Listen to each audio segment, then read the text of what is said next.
Okay, top of the hour to everybody. Thank you all for being on time.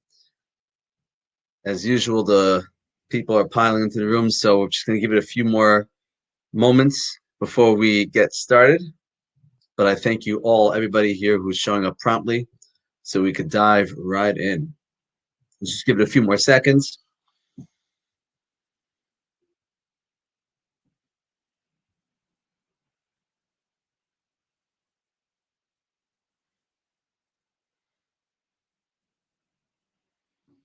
Just waiting a few more seconds to get started.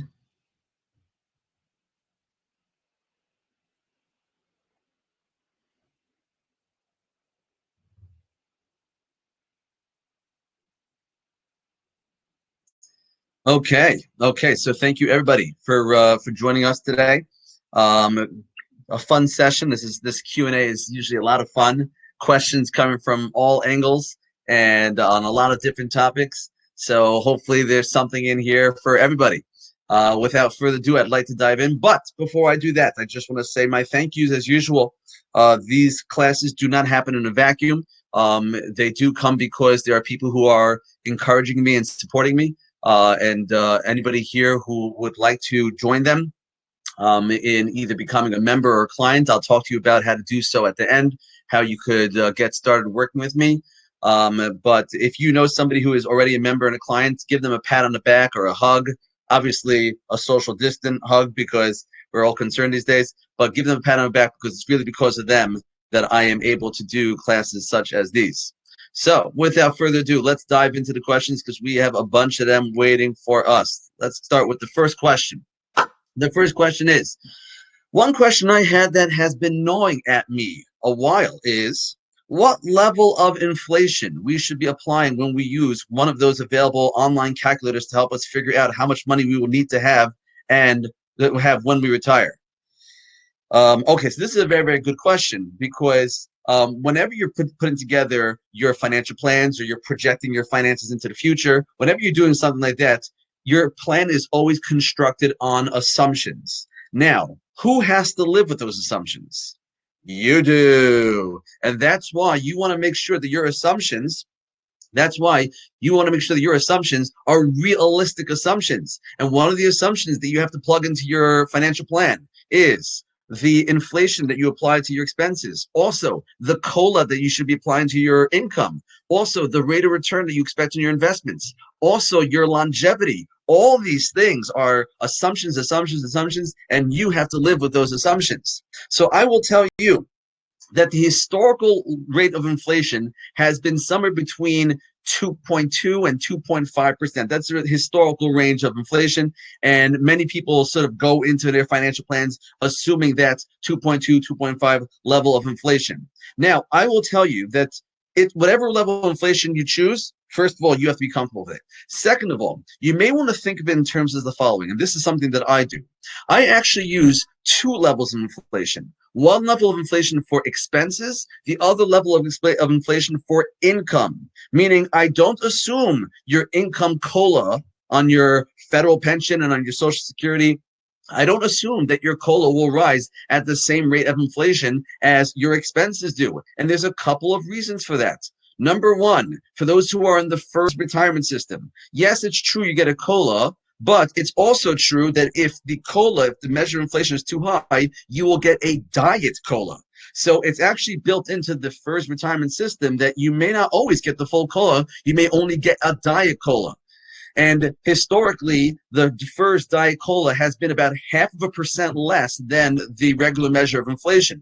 So if inflation has been about 2.5%, the first COLA has only been about 2%. So that's one thing you should factor in. Another thing that you should consider is that not only does your first pension have COLA, but your Social Security has a COLA. And we all know Social Security is having financial issues. They are running out of money. They're expected, if they don't make any changes, they're expected to have to start reducing benefits by the year 2035, I believe, by around 20% as well. So if they make no changes whatsoever, they're going to have to scale back benefits. One of the changes that is proposed is reducing the COLA or even eliminating the COLA. And let me remind you, not only is Social Security running out of money, but Social Security has not been able to collect as much in tax revenue this year due to the coronavirus, and there is a concern that the government is spending trillions of dollars, that they're going to look to save money every which way they can. So for those couple of reasons, I usually scale back on the COLA assumptions on your retirement income. In fact, starting from the pandemic this year, I have eliminated the COLAs that I apply to my clients' income. So on their first pension, on their Social Security, I do not run them with any inflation adjustments. That's for their income. But for their expenses, of course, I run that with inflation adjustments. I usually use the historic inflation adjustments around 2.5% to, again, somewhere between 2.2, 2.5% is historic. That's what I typically apply to the expenses. I will say there are some expenses that get itemized inflation adjustments. For example, healthcare, I usually adjust that at a much higher rate, somewhere in like to 5.5% along those lines. That's my healthcare adjustment. So if you guys are paying for health insurance or Medicare or whatever your health expenses are, I have those rising at a higher level of inflation. Also, college expenses, I have those rising at a high level of inflation. So it's important to realize that you could actually segment your financial plan and have different levels of inflation applying to different things. So for your income, you could do a low level inflation. For your regular expenses, you have the base level of inflation. And for your healthcare and for your college expenses, you can have a much higher level of inflation. Okay, good question. Another question. Okay, this is a very long question, very, very specific, very, very detailed over here. So we'll try to summarize it as best as possible. This person, if we read this question, he took out a TSB withdrawal, which you can see from his language, he knows that might not have been the best move. Okay, I have to evaluate. I don't always dismiss a TSB withdrawal as a horrible move, but like I try to avoid it if I can. So he's planning on paying back the withdrawal within 3 years. Now, for those who don't know the background, you could take a distribution, a hardship withdrawal for your TSB, a disaster relief withdrawal from your TSB or from your retirement accounts. And if you take a distribution, that will be claimed as income. There will not be an early distribution penalty. Interesting. Usually there's a 10% distribution penalty, but because of coronavirus, they waive the 10% distribution penalty. So this person is accessing his TSB. He's 49 years old. He's accessing the TSB, and he's going to have to pay income tax on that money, but he will avoid the 10% early access penalty. His question is as follows. According to the IRS, if you read the second paragraph over here, my question is this. I know that I will repay the full distribution amount within the allotted 3-year payback period. So what he's referencing is that if you do pay back the loan within 3 years, they will allow you to do that, and it will be as if you didn't take the money out of the accounts to begin with. Now, you might be scratching your beard and saying, wait a second, if I didn't take the money out of my account to begin with, then I shouldn't owe taxes. And so that's exactly the point of his question. That do I have to report any of the distribution as income on my federal income tax, either in 2020 or 2021 or 2022, or I can do nothing and just repay the money in the year 2022. So he's wondering, if I take the money out and I plan on paying it back, and if I do pay it back, it won't be treated as if I earned the income. So then how do I file taxes between now and when I pay it back 2 years later? This is a very good question. In fact, I would tell you to discuss with an accountant, but here's the answer to the question. But once again, these types of accounting questions, I would always tell you to work with an accountant closely because they're probably more familiar with the details of it. But here is the rule. The rule is that if you take that distribution this year in 2020, that will be realized income in 2020. You will owe income tax on the income in that year 2020. Now, as the questioner himself points out, they could distribute that income over a 3-year period of time. So if you take out, let's say, $10,000 this year, you could distribute that $10,000 on a pro rata basis over the next 3 years. So it's as if you only took out a third of $10,000 the first year, the second year, the third year. But here's the thing. You will certainly owe tax on whatever income you declare in the first, the second, and third year. There's no way around that. You're definitely going to owe tax on that. The only way you could get out of owing taxes is when you pay back the money in the third year, you will have to file an amendment on your previous year's taxes. So, for example, if you pay back that loan in 2022, you will have to amend your 2021 This way, the income that you declared in 2020 and 2021 will be reconciled. But if you don't file the amended return, then you're going to have to owe taxes in the year that you realize that income. So if you take out that income this year and you spread the income over 3 years, you're going to owe some taxes this year, some taxes next year, some taxes the third year. You could undo those taxes that you owed by filing an amended return only after you've paid back that money. I know it's a complicated question with a complicated answer. If you followed me, then I'm pretty sure I answered the question direct. But again, this is the type of stuff you want to make sure you work on it very carefully. If you have any questions, you can definitely ask me offline or speak to an accountant. Question number 3. Why do you recommend that people who retire early should take Social Security early? Okay, so this is a great question. Apparently, the questioner is familiar with my attitude. For those who don't know me by now, my general recommendation to my clients, to my audiences, is to take your Social Security as early as possible. And the questioner is asking why. Why would I do this? And the questioner is probably justified to ask that question because there is so much literature out there that suggests delaying it until either full retirement age, or actually most of the literature suggests that you should delay it to the age of 70, right? That's what most of the literature suggests. Now, here's where I am coming from. I point out to people that if you delay, whether you're delaying from 62 to age 67 or whether you're delaying from 62 to age 70, when you delay, it costs you money. It's not free. It's not that it's just free that you just delay and it didn't cost you anything. Yes, it costs you something. Can anybody guess what it costs you when you delay? It costs you the money that you just gave to Social Security that you could have been collecting. Let me say that again. What did it cost you? It cost you the money that you could have been collecting and everything you could have been doing with that money that you could have been collecting. So if you delay from 62 to 70, you could have been collecting a whole bunch of money. Let me translate how much money you possibly could have been collecting.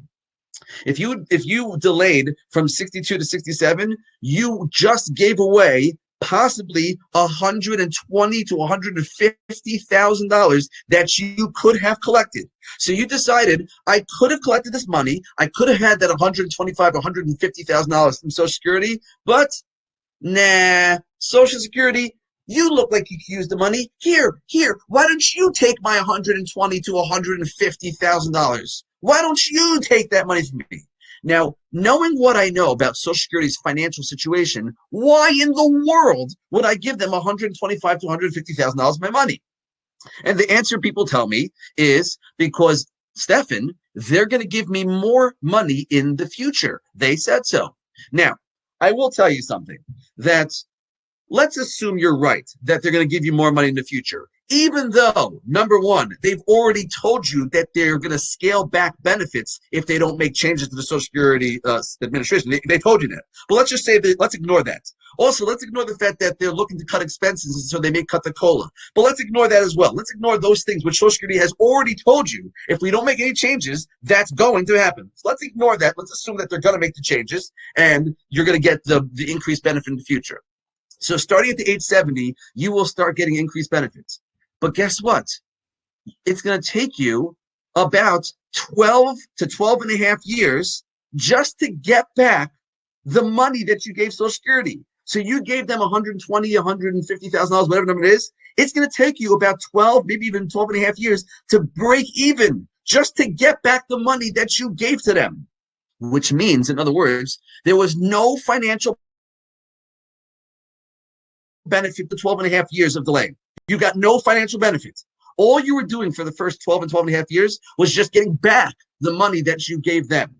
It's only after the 12 or 12 and a half years that you start receiving a return on investment. You understand what I mean by return on investment? You decided you're going to give away some money now for more money in the future. You were investing with Social Security. So it's only about 12 and a half years down the road that you see return on investment. If you run the money, if you run the numbers, you will see that your internal performance by delaying with Social Security is about a 3%, maybe 3.1, okay, about along those lines. It's 3%, sometimes even less than 3%, but let's just say 3%. A 3% internal rate of return is what you're getting from Social Security. I have news for you. You know what you could have done? You could have taken Social Security money, and instead of you spending down your TSP or your IRA or you're spending down your own assets, you could have been spending down Social Security's money and then leaving your assets invested in the TSP or your IRA, and had those assets remain invested in TSP and IRA and achieved a rate of return that is outpacing the 3% return you would have gotten from Social Security, you'd come out ahead of the game.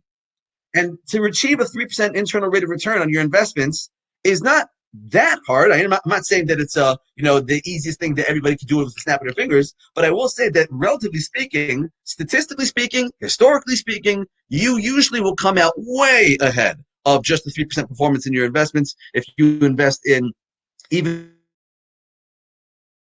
the F fund lines. You usually will come out far ahead of such a 3% performance. Okay, so that is why I recommend people take Social Security as early as possible. It is not free. You are giving your money away. There is a cost to giving that money away. And I would say, whose money would you rather spend? Your money in your TSP or your IRA, or Social Security's money?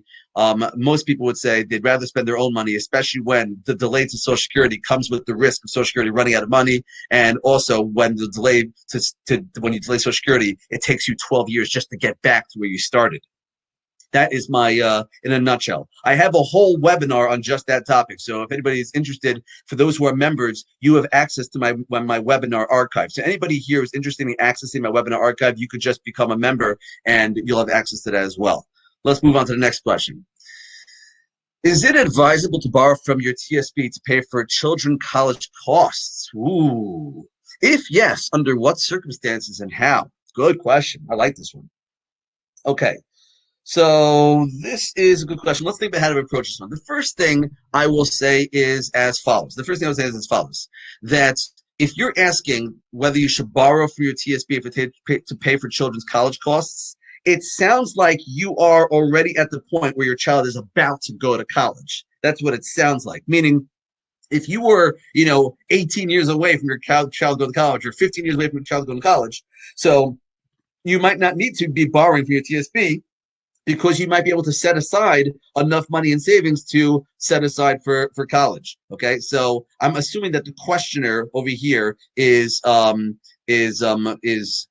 child is already at the cusp of college, and that's why they're asking, should I borrow from the TSP? So I have a few alternatives. Before we tap into the TSP, I usually don't go that route. I usually go a few other routes. So the first thing I will point out is as follows. That if you could tap into some other funds at a low interest rate, like for example, perhaps you have equity in your home.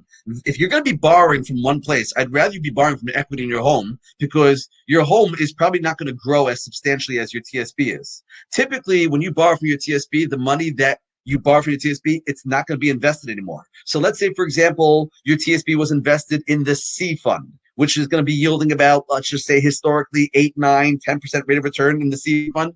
Let's say you borrow from that C fund. Now, the money that would have been yielding 8, 9, 10% is no longer yielding 8, 9, 10%. Now, all it's yielding is the G fund, and the G fund is barely doing 1%. So the difference between the 8, 9, 10% and the 1%, that difference is what you just gave away from borrowing from the TSP. So I know the TSP loan seems to be a cheap option, but it's really not a cheap option when you think about the growth potential you just gave away.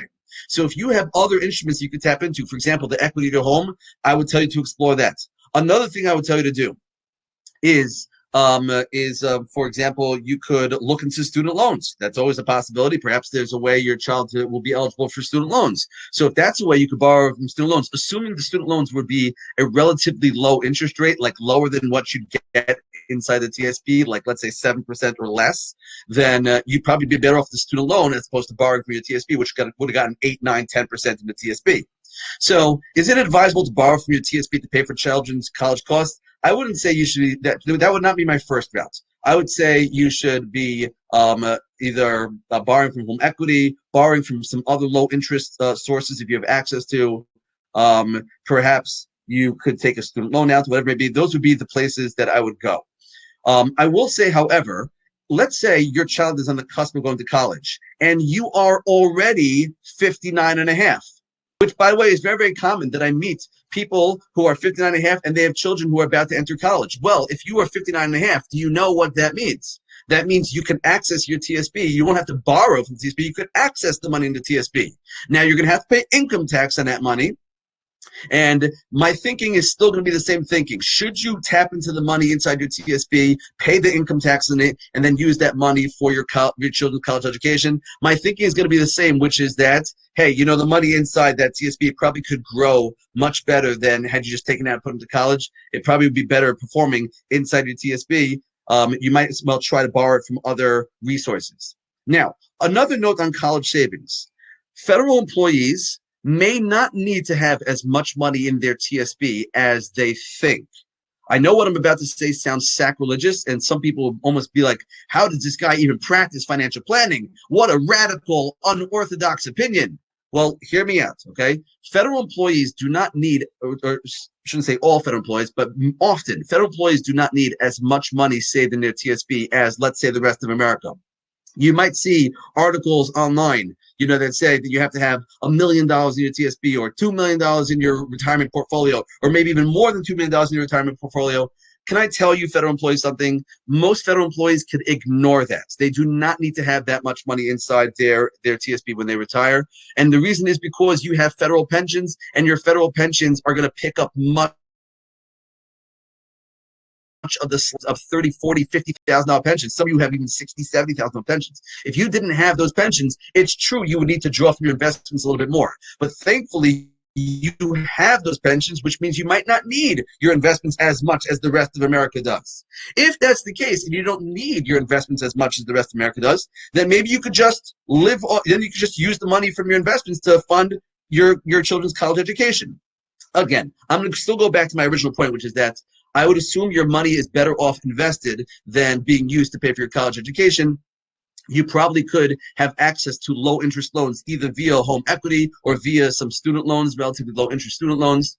I would explore those routes first. If you don't have any home equity and you don't have access to student loans, if you feel like those options are not available to you, so then you're hard pressed, then it's just a question of whether you should borrow from your TSP versus taking a distribution from your TSP. That's a little bit more of a nuanced conversation. So if you want to talk about that personally, I would say maybe speak to me personally about that. But my general guidance is I would not be borrowing from your TSP to pay for your children's college education. Let's go a little bit further. Does a 401k affect a TSP loan? So the answer to that question is no, not really. I mean, when it comes to the TSP loan, okay, when it comes to a TSP loan, you just have to be in pay status, and we don't really care what other assets you have. So you can have a 401k, an IRA. We don't really care. So long as you're in pay status, then you can access your TSP for a loan. Remember, the maximum you could get from a TSP loan is $50,000. Remember that. And by the way, that's a good point to remind myself about the college savings. The maximum loan you're going to get from the TSP is a $50,000 loan. And the maximum limit you have on that loan for college is a 5-year limit to pay back that money. So I don't know if $50,000 is going to help you, fully with college, and certainly a 5-year payback period might be a little bit too accelerated. Yet another reason why I would look elsewhere for college funds. But as far as the questioner at hand, does a 401k affect TSP loan? No, 401k does not affect the TSP loan. Let's go a little bit further. Does the NASDAQ do better and grow historically faster or better than the S&P 500? Aha, good question. So when we say the NASDAQ, so I want to just clarify something. The NASDAQ is a group of stocks, it's a group of 3,000 stocks. It's one of the exchanges, and it has, let's say, about 3,000 stocks in that exchange. When people say the NASDAQ, they're referring to that grouping of stocks that are traded on the NASDAQ and that 3,000 stocks. There is another NASDAQ index, which is called the NASDAQ 100. The NASDAQ 100 is the top 100 stocks of the NASDAQ. So the question over here is asking, does the NASDAQ do better than the S&P 500? So I have to really clarify, what are you talking about? Are you talking about the NASDAQ, or are you talking about the NASDAQ 100? Which one exactly are you talking about? So let's talk about both of them, okay? So first and foremost, just so you know, there's a lot of overlap between the NASDAQ and the S&P 500, meaning many of the companies in the S&P 500 are the top companies in the NASDAQ or companies in the NASDAQ. So there's going to be a lot of overlap. But with that being said, the S&P 500, as far as risk reward, is usually going to be better than the overall NASDAQ.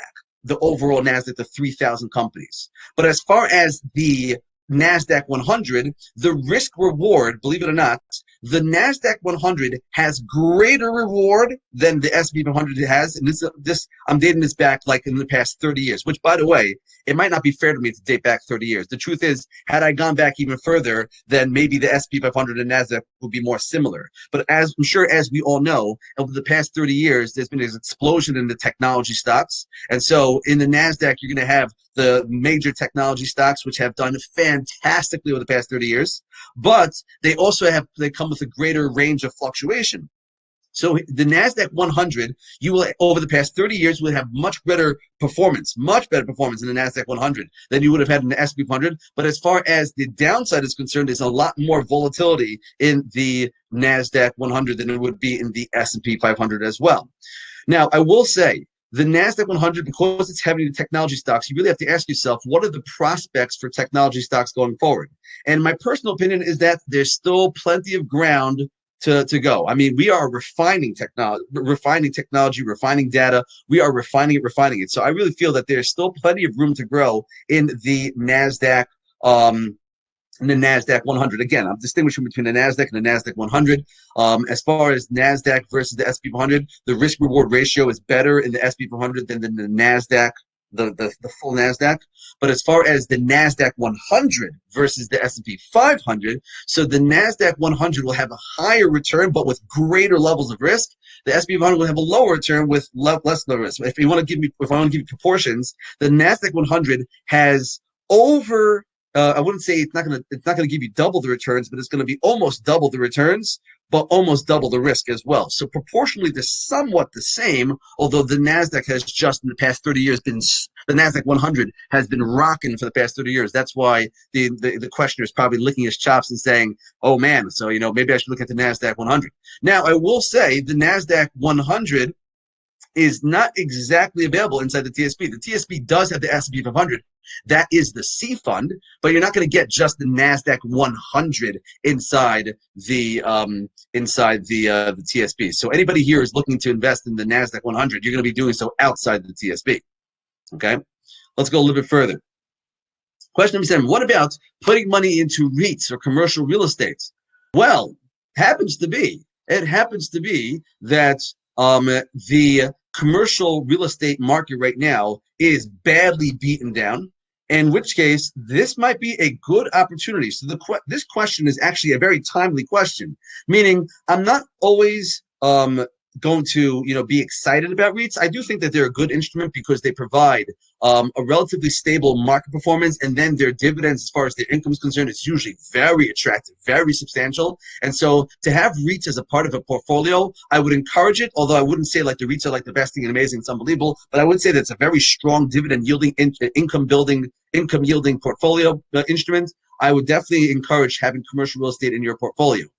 And that's what I would say in general. Nowadays, I would actually encourage it even more because real estate has suffered tremendously. Now, are we through the tough times? I can't say for sure. I can't guarantee future performance, but I will say that there's certainly grounds to say that the real estate market, the downside of the real estate market has been realized already with the coronavirus downturn, and right now where prices are hovering is already at 52-week lows, or maybe even like 2-year lows, and the dividends are still relatively strong in a lot of these REITs. So if you could buy a REIT that is close to its 52-week lows and it's still giving off these strong dividends of, let's say, 7%, 8%, 10%, whatever it may be on these dividends, I would say that is a very strong argument to make to have money in the commercial real estate REITs.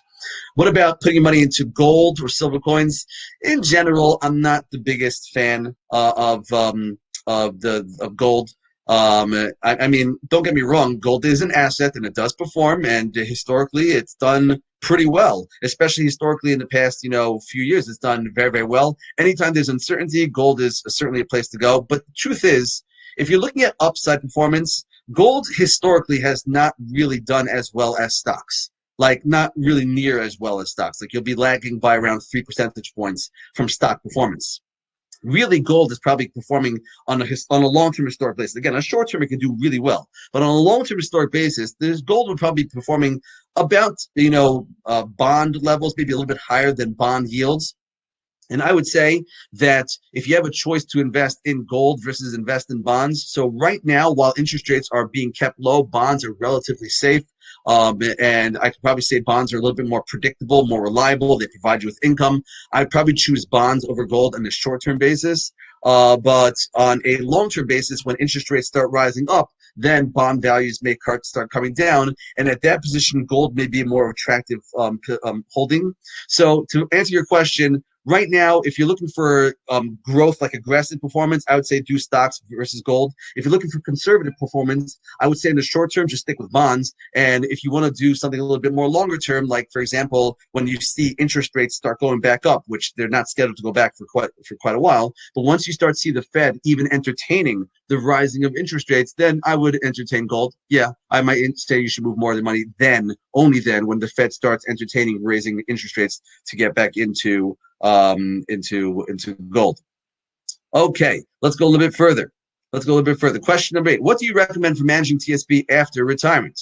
Is it better to leave it in the TSP or roll over to some other vehicle such as an IRA? If rolling over is preferred, is there a better vehicle selection than just straight IRA? We plan on taking monthly distributions. This is a good question. So let me think of where do I start. What do you recommend for managing TSP after retirement? Is it better to leave the TSP in or roll over to some vehicles such as IRA? Okay, so let me answer this question in two regards. Okay, in two regards. The first regard is, just so you know, everything you could do inside the TSP, you can do inside an IRA for cheaper. For cheaper. I know this is like a mind blowing because some people are under the impression that the TSP has the you guys in on news. This news is already like 2 years old, so this is not like brand new. This is already been around there. You can look up, and I don't want to promote anybody, but I'll just say the names of a couple of them. You can look up Fidelity. You can look up Vanguard. Look at them. They have something called zero fee funds. Zero fee funds means you pay nothing, and literally you could be investing in index funds just like you have inside the TSP for zero. So everything you can do in the TSP, those broad index funds like the S&P 500, the Dow Jones Total Stock Market Completion Index, the Morgan Stanley Capital International EFA, right? All those indices, those broad indices you have access to in the TSP, you can have access to those same indices outside the TSP for cheaper. It's very, very simple. So everything you do in the TSP, do outside the TSP for cheaper, okay? Now, that's one thing. The second thing is that outside the TSP, you have other investment options, not just the same that you have in the TSP, but outside the TSP, you have other investment options. Let me explain what I mean by other investment options. You have not just broad index funds, you also have narrower index funds. Like, let's say you could choose sectors. So whether you're choosing the energy sector, whether you're choosing the financial sector or the healthcare sector or the retail sector, you could be as specific in your sectors as you want. And when you go more specific, you are inviting more upside potential, but also, of course, more downside potential. That's typical, okay? And when I say when you go more specific, I don't even mean just specific sectors. You can even go as specific as stocks or specific bonds, whether it's, a short-term bond, a long-term bond, junk bonds, corporate bonds, municipal bonds. You can start going very, very specific in your holdings. The example I like giving for the benefits of specificity, as I mentioned, is greater upside. There's also greater downside. So let me give you an illustration of what this means. When you guys have the S&P 500 inside the TSP, the C fund. So the C fund this year to date, is up like 5.5%, okay? Right now, we're in October 2020. We're about 5% up for the year, which, by the way, did you guys hear what I said? Even in a coronavirus, the S&P 500 is up 5% for the year. That's pretty impressive. Okay? Now, the S&P 500 is up 5% for the year. It's interesting because when you have the S&P 500, you have mega companies like Apple, Amazon, Microsoft, mega companies like that. Have you guys looked at what Apple has done this year, what Amazon has done this year, what Microsoft has done this year? The S&P 500 is up 5.5%. So if you have the S&P 500, you're up 5.5%, and you have Apple, you have Amazon, you have Microsoft. But guess what? Had you had Apple by itself, or Amazon by itself, or Microsoft by itself, instead of being up 5%, you'd be up 50 to 80%. I have to look at the numbers. I'd have to refresh my memory. But I'm pretty sure between those stocks, you'd be up 50 to 80% this year. 50 is very different than 5. 50 is very different than 5. It'll take you 10 years of 5 to do 50. Okay. Now, I don't want to make it seem like it's all peaches and cream. Obviously, if you look at companies like, let's say, Boeing is down about 50% for the year. So if you have the S&P 500, you're up 5, you're not down 50. There is definitely an exchange over there.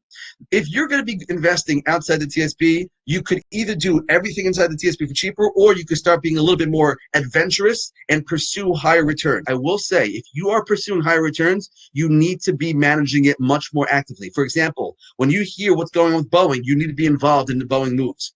When you hear what Apple or Amazon are doing, you need to be involved in what Apple and Amazon are doing in order to participate in these upsides, in order to avoid the downsides.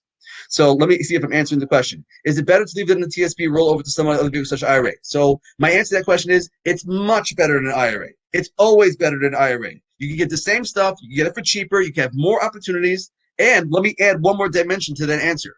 When I say it's better in the IRA, one of my main reasons for retirees specifically, one of my main reasons why it's better to be in an IRA than inside a TSP is because when you want to take money from your TSP, I don't know if you know this, you can't select which fund you take it from and when. You just request the distribution and it comes out from your funds pro rata. So let's say, for example, you have half your money in the C fund and half your money in the G fund. And we just had a coronavirus downturn and the C fund tanked and the G fund stayed still.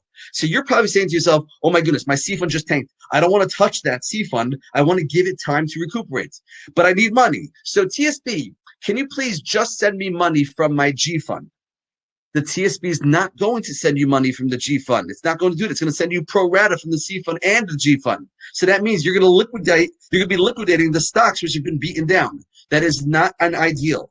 You want to be in retirement when you're taking income. You want to be specific. You want to be able to specify which fund do you dip into. When the market is up, what do you do? When the market is down, what do we do? This is part of what I help my clients with when I'm managing their portfolios. We create what's called an investment distribution strategy, and we are very selective where we take our money from, which bucket we take our money from.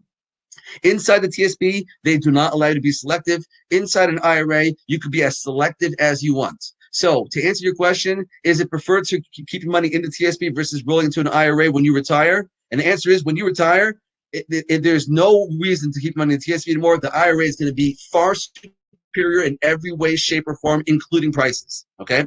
Next, if rolling over is preferred, is there a better vehicle selection than just an IRA? Well, you probably want to roll into an IRA to avoid the taxes. So, for example, if you have traditional TSP, rolling it into a traditional IRA will help you avoid the taxes.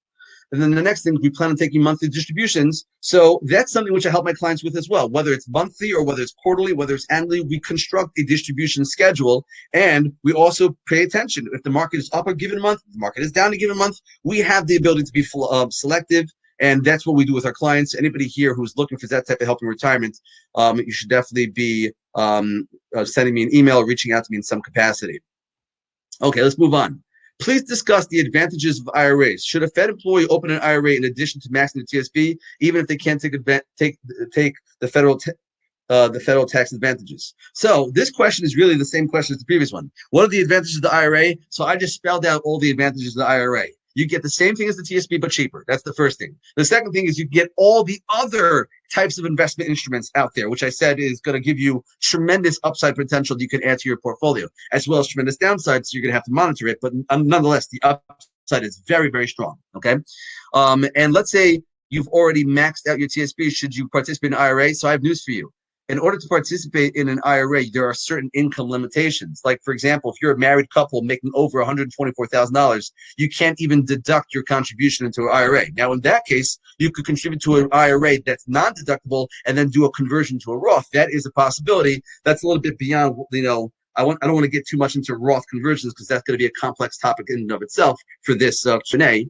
But if you already maxed out your TSP, you could contribute to either a Roth IRA, assuming you qualify for a Roth IRA, or a traditional IRA, assuming you can get the tax deduction. If you can't get the tax deduction, you could just do a non-deductible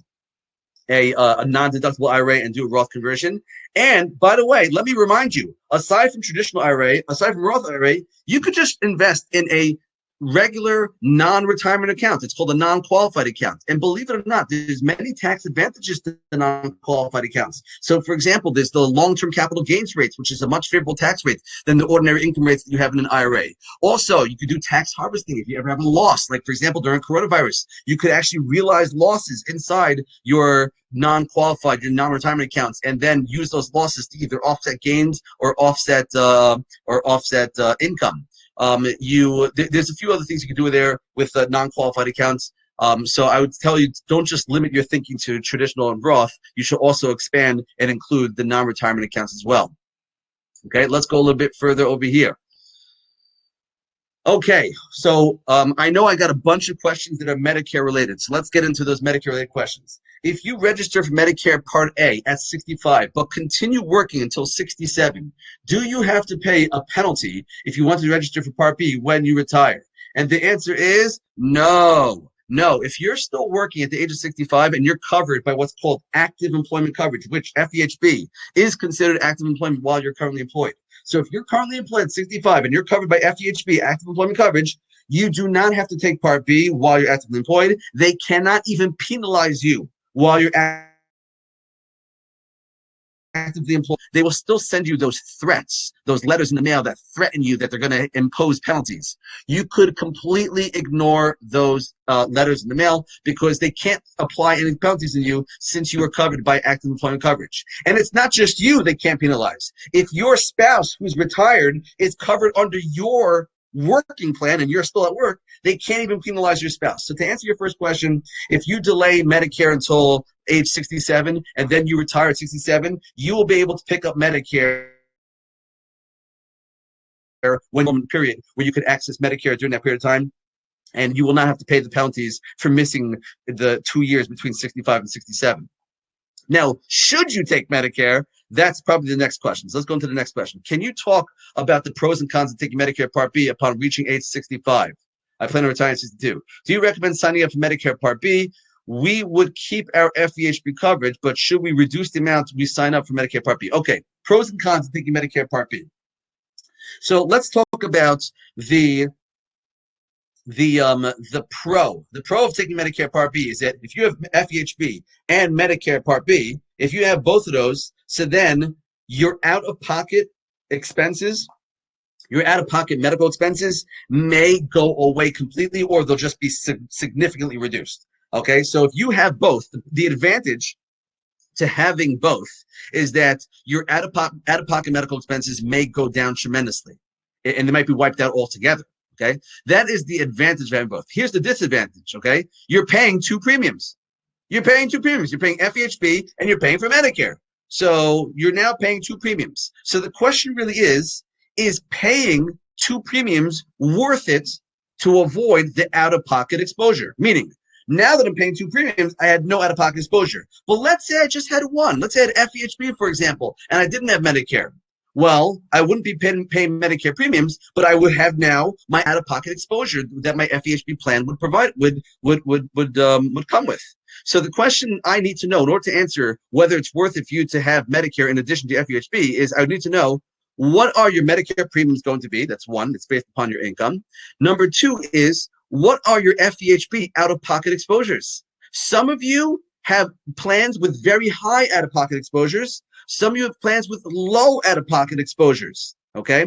What I actually tell my clients is very often you don't need to have Medicare because your FEHB out-of-pocket exposures are not high enough to justify the Medicare premiums. Let me give you the examples that I like giving, okay? So guys, follow me in the examples. I'm moving at rapid fire over here, so try to follow me in these examples. So imagine your Medicare premiums was $5,000 a year. You and your spouse, $5,000 a year. And imagine your FEHB out-of-pocket maximum is $5,000 a year. That means the out-of-pocket maximum is the catastrophic limit, the most you will ever have to pay out-of-pocket in a given year. So your Medicare premiums are $5,000 a year. Your FEHB catastrophic is $5,000 a year.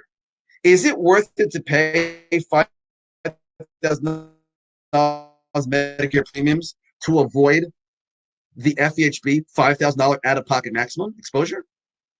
No, that's not worth it. Why is it not worth it? I'll tell you why. Why should I certainly give away $5,000 in premiums just to avoid an iffy maybe $5,000 out-of-pocket exposure? Why should I do that? Why should I do that? One is certainly an expense. One may happen, may not happen. Why should I certainly give away $5,000 for something that may or may not happen? That's the same value. Let me give another example. My Medicare premiums are $5,000. My FEHB out-of-pocket maximum is $15,000. Aha.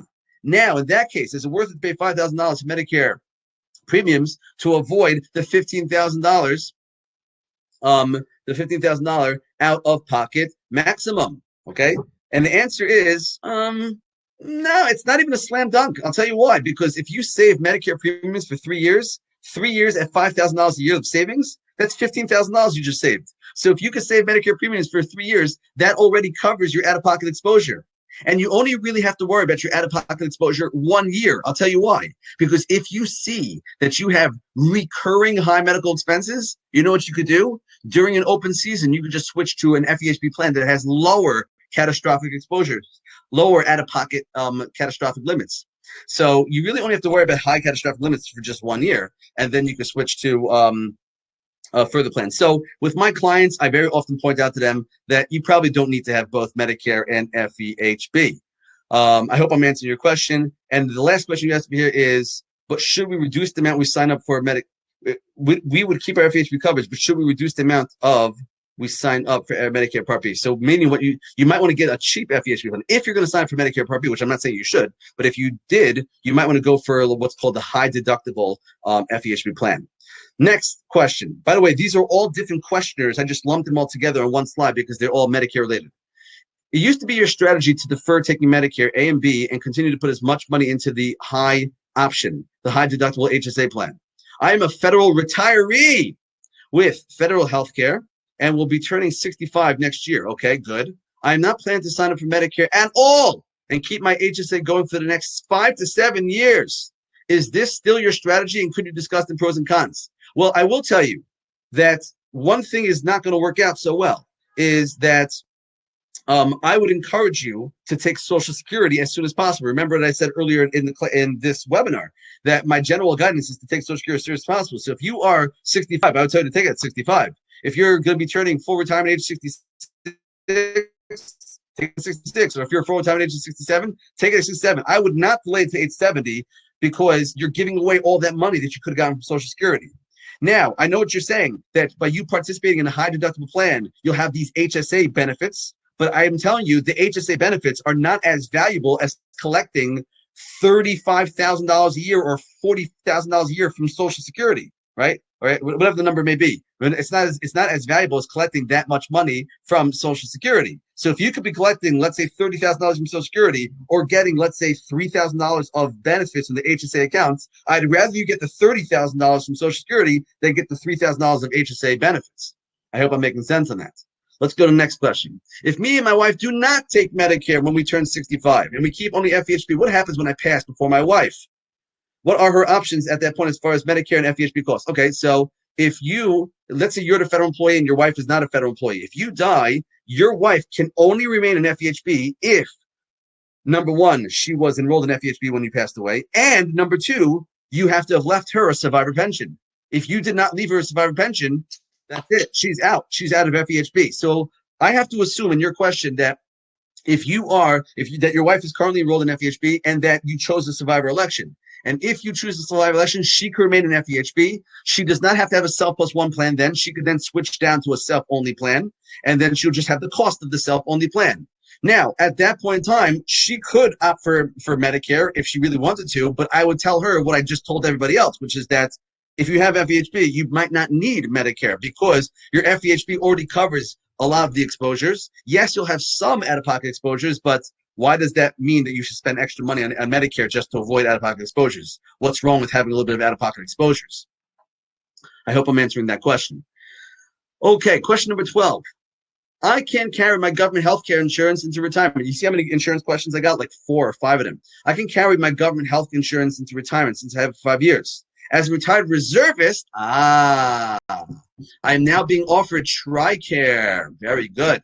Okay, so number one, if I sign up for TriCare, will that stop my count against my having 5 years of government health before retirement? No, TriCare counts towards the 5-year rule. So you could have TriCare, and that will count towards your 5-year rule, even if you don't have FEHB. If you have TriCare, that counts towards your 5-year rule. With that being said, let me give you fair warning. Okay, even though TriCare counts towards your FEHB 5-year requirements, you still have to retire with an active FEHB in order to continue FEHB into retirement. Okay, so one thing you'll want to do when you get the TriCare is, yes, you could opt out of FEHB, but you want to make sure that you enroll in FEHB and you have active FEHB the date that you enter retirement. Once you enter retirement with an active FEHB, then you could suspend your FEHB, and that allows you basically to put pause on your FEHB coverage. You won't have FEHB coverage, you won't be paying premiums, but in a future open season, you could get back into FEHB because you suspended your coverage. Okay, you just put pause on your coverage. So TriCare does count towards the 5-year rule, but still, you want to make sure that you have an active FEHB the date that you separate, and then after you retire, you could suspend your FEHB and get back in a future open season. Next part of his question. If I retire and sign up for TriCare, but I am not happy with the care, can I go back to the other government plans as Blue Cross Blue Shield during open season? Yes, that's exactly what we just said. So yes, during open season, you can get back in. That is exactly correct. Okay, question number 13. I would like to know if the federal employees are typically allowed to make full contributions to their TSB if they take an authorized buyout and retire early in the year. So can you make a full contribution and if you retire early in the year? Yes, you could, but here's the thing. You can only make it on a per pay period basis. So the maximum you can contribute is $19,500. You can also do catch-up contributions as well, okay, which is going to be $26,000. You're going to have to accelerate those payments over the first however many pay periods. So, for example, if you're thinking about retiring, for example, you're looking at retiring in June, okay? So that means you have, let's say, 12 pay periods of contributions into the TSB, 12 pay periods. So basically, you have to take your $19,500 divided by 12 pay periods, and then you could contribute and accelerate your contributions into the TSB. That's totally doable. That's totally acceptable. Not a problem at all, okay? Would that person typically be permitted to make full contributions into their TSB through December? No. Not through December of that year. It's only through, once you separate in June, you're no longer able to make contributions to the plan. So you're going to have to accelerate your contributions by the time you separate. Anything after separation, you can no longer make a contribution after you separate. Okay? Okay, beautiful. Let's go a little bit further. Question number 14. Due to the waiving of RMDs in 2020, if I am 71 now and retire in November 2020, when must I take the first RMD from the thrift savings plan? So I have news for you. Let's say 71 now in 2020 and retire in November 2020. When must I take the first RMD from the thrift savings plan? So the questioner is actually asking a question which is right on the line, and I'll tell you why. The questioner, I don't know if you guys know this, but the age for RMD switched recently. It used to be 70 and a half, and now at the beginning of 2020, they moved it to 72. So this person who's asking the question is 71 right now in 2020. Which sounds like they were already 70 and a half in the year 2019. If I am correct on this, which according to the math, it seems like I am correct about this, in 2019, you were sort of required to make your first distribution from your IRAs, and then, but you were still at work. Okay, so this is a great question. You're right around the line of here. While you were, you know what? I have to think about this question. I don't know if I have the answer on the top of my head, because what you're asking me right now is, I am 70. I am in the year. I had to start taking distributions last year, but I didn't have to for my TSB because I was still at work. And because I didn't have to take distributions while I was still at work, then I should not take a distribution this year. But I'm planning on retiring this year. Okay, so you're right. You would have to take a distribution this year.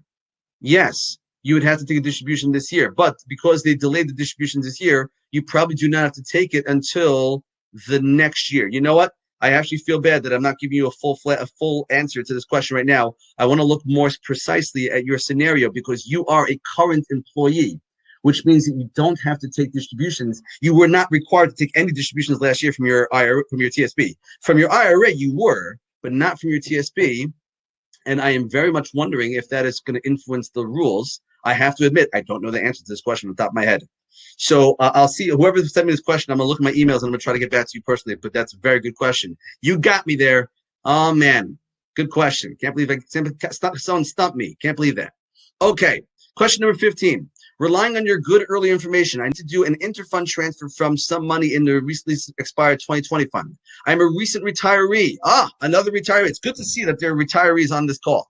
I'm a recent retiree. If I am moving this portion to the C or S fund, should I do the move all at once or spread it over 2 or 3 months to lower the risk? That's sort of like a dollar cost averaging approach. So this is a risk tolerance question. I obviously have to know a little bit more about the investor to say yes or no. I will tell you, aside from your own personal risk tolerance, I personally am very concerned about the market over the next little while. We are now entering the election season, and I will tell you the big concern that I have from the election season is I am concerned that the elections will not be decided on election day. I am concerned about that. I think everyone's sort of anticipating that it's not going to be decided on election day, and when the election is not decided on election day, to me, that sounds like there will be a degree of chaos and uncertainty, short-lived. I'm not saying it's going to be a long-term thing, but it's a short-lived period of time. And that does make me a little bit nervous about what the roller coaster ride is going to be over the next, let's say month and a half inside the stock market. So with that being said, I would say that this is a personal question, whether you want to go all in now or whether you just want to, dollar cost average it. I will just add that I personally am taking things a little bit more cautiously just for the next month and a half. So if you wanted to, you could probably do the dollar cost averaging and maybe, spread your contributions over the next, 3 months, let's say, and you could dollar cost average it. I might be right. I might be wrong. Those are the risks that come along with investing. So I hope that answers your question. I know it's going to sort of depend on your stomach, but I'm giving you a little bit of food for thought over there. Question number 16, about the TSP allocation strategy. In your TSP planning report, you came up with different portfolio recommendations for the 3, 5, 7, and 9% portfolio. Now, for those who don't know what this questioner is asking about, anybody here who is a member of mine, they get my monthly reports. Every month, I'm putting out my recommended TSP portfolios. So whoever here would like to get access to my TSP portfolios, what you should do is you should probably either send me an email, or I would actually say you should request a meeting with me. Okay, I just put an offer in the sidebar. So anybody here who's meeting with me, who wants to meet with me, just click on that sidebar and I'll show you how to get started. And you could either become a client of mine or you become a member of mine. If you become a member of mine or a client, anyone, you will get access to my monthly TSP reports. So anybody here who's interested in that, by all means, you could send me an email or you could just click on that button. I would actually tell you guys to click on the button. It's probably more direct. Click on that button, fill out your information, and that will give you a meeting request with me, and I will tell you how to sign up for the monthly reports. Okay, so the questioner is saying as follows. How do you determine which portfolio we should use? Based on the number of years to access the TSP, for example, 10 years above, we'll use 9% portfolio and 5% will be used for 5 years to spend, withdraw the money. So the answer to that question is actually, it has nothing to do with how close you are to retirement. It does have to do with how soon you will start drawing money from your TSP. I know plenty of people who they retire, but they're not drawing from the TSP in their first few years of retirement. It's only later in retirement they start drawing. For example, let's say you have a husband and wife. One of them retires, but the other's still working. So the fact that you're retired, but since your spouse is still working, you don't need to draw from your investments because your spouse's work income is enough to tide you over for 5 years, 10 years. So it's really has nothing to do with the date that you retire, but it has to do with the date that you access the TSP. And anybody who's going to be accessing the TSP, the way I structure your portfolio is I want to make sure that you have 10 years of money set aside in conservative buckets and everything else can be aggressive. So to answer your question, it could very well be that you should use the 7 or the 9% portfolios, which are more aggressive, but I just want to make sure that you have enough money set aside in conservative instruments. I have a whole seminar, I have a whole webinar in my archive that addresses this question of how to set aside conservative buckets. I even have one of my blog posts is how to set up your conservative buckets. So if you could check on if you're a member, you can have access to my archives. And again, whoever wants to become a member, just fill out the form click the button on the side screen, and you could recommend to become a member. You could request to become a member. But this is something which I help my members with, and it really depends upon how much you're going to be relying on that money in retirement. So even if you're retiring and you're going to be accessing the money, if you're only accessing a little bit of money, I can say you could be more aggressive. But if you're accessing your money very heavily, then I would say you have to be more conservative. My general rule is the more you're relying on your portfolio, the more conservative you need to be. The less you're relying on your portfolio, the less conservative you need to be. That's my general rule. Okay. The next question: the portfolio is used for the biweekly TSP contribution, or rebalancing the existing TSP profile, or both? And the real answer is it's for the existing balance. But just to make it consistent, I would say do both, because people are going to get confused. So I would say just do both. For those who want to parse it out, the portfolios that I recommend, just do it with your current balance, and then the future contributions should be all stock. But I know that's too confusing as an answer. So for the sake of simplicity, when people ask me this question, I just say, just do both. Do the current balance and do the future contributions. I know we're going to the end. We're going over an hour, guys. So I'm just going to wrap up with the last question over here. Okay. Question about the commercial annuity. What is your recommendation about after the end of my existing commercial annuity? So it sounds like this person has an annuity. So 1, do you take lump sum withdrawal and transfer to TSB? Number 2, do you leave the money invested in withdrawal periodically or according to the schedule, or others? So the real answer is, if you have money inside an annuity, I have to know, first of all, what type of annuity are we talking about? Are we talking about a fixed annuity, or are we talking about a variable annuity? I usually will tell you that a fixed annuity, I only would entertain that if the fixed performance is better than what you could do with some conservative instruments on the outside. Fixed annuities have a conservative performance. So I would say if the fixed account is yielding you better than what you could do on the outside, keep it in the fixed account. Other than that, if it's not doing so well, if it's a very, very poor yielding fixed account, then I would say roll it out of the TSB into an IRA, perhaps. Roll it out of the annuity, into an IRA. When you have a variable annuity, so then the question is, how is the performance of the variable portfolio? Very often I find that variable annuities have a lot of fees. Sometimes it's worth it, but if we could get you a strong performance without such high fees, I would definitely entertain getting the same performance, if not stronger performance, and reduce the fees significantly. Last comment on annuities. Why do you even have an annuity? Did you have it for the performance of the asset, or did you have it for the income stream that the annuity guarantees? I find many people are in annuities for the wrong reason.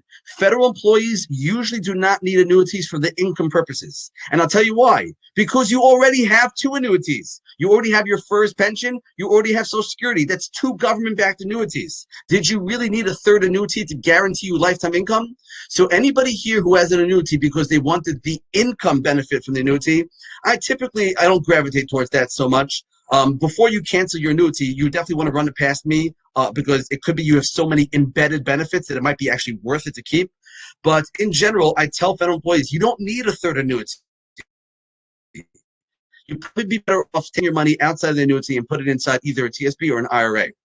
Okay? That, by the way, you should know, whoever has an annuity, what you should do, send me your annuity statement. I'd be happy to review that annuity statement for you and show you whether or not you should keep that annuity or just drop out of that annuity and get your money either into the TSB or into an IRA. Send me your statement. I'd be happy to respond to that. Okay.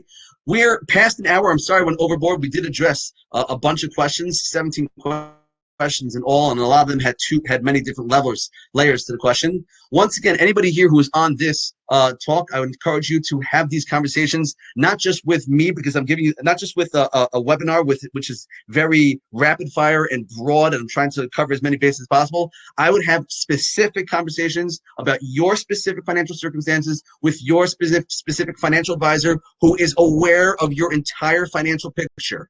Anybody here who is not working with a financial advisor who knows their financial picture is probably losing money. When I work with clients, I don't just measure the feasibility of their financial plan. I also identify the inefficiencies, the areas where they are losing money every year consistently. And I find that almost everybody who starts working with me sees thousands of dollars of savings or growth in just the first year. And then it compounds on itself over and over and over again. That's typically what I find in the form of savings or in the form of growth. And I would encourage anybody here who is not already taking advantage of working with me to click on that offer on the side where it says learn more and you should request a consultation. I could I could say that when people work with me, they come into my office and I could discover that they're losing so much money unnecessarily, and I set their ship correct. I help them remove all the inefficiencies and maximize their financial life. So click the button on the right side of the screen to request a meeting with me. And I know that a lot of people were sending me questions during this webinar. I was not able to really pay attention to the questions that were being sent to me during the webinar because I was too busy answering the questions that people had already sent me prior to the webinar. But whoever sent me questions during the webinar, save those questions, and I will have a Q&A webinar sometime in the future. So when I send out the requests for questions, do me a favor, send me those questions in advance, and I would very much be happy to host another Q&A seminar. I wish you guys all the best. Sorry for going overboard. Thank you for staying on board with me. But once again, anybody here who wants to connect with me further, just click the button on the right side of the screen, and I'd be happy to get together with you. I wish you guys all the best. Best of luck to all of you.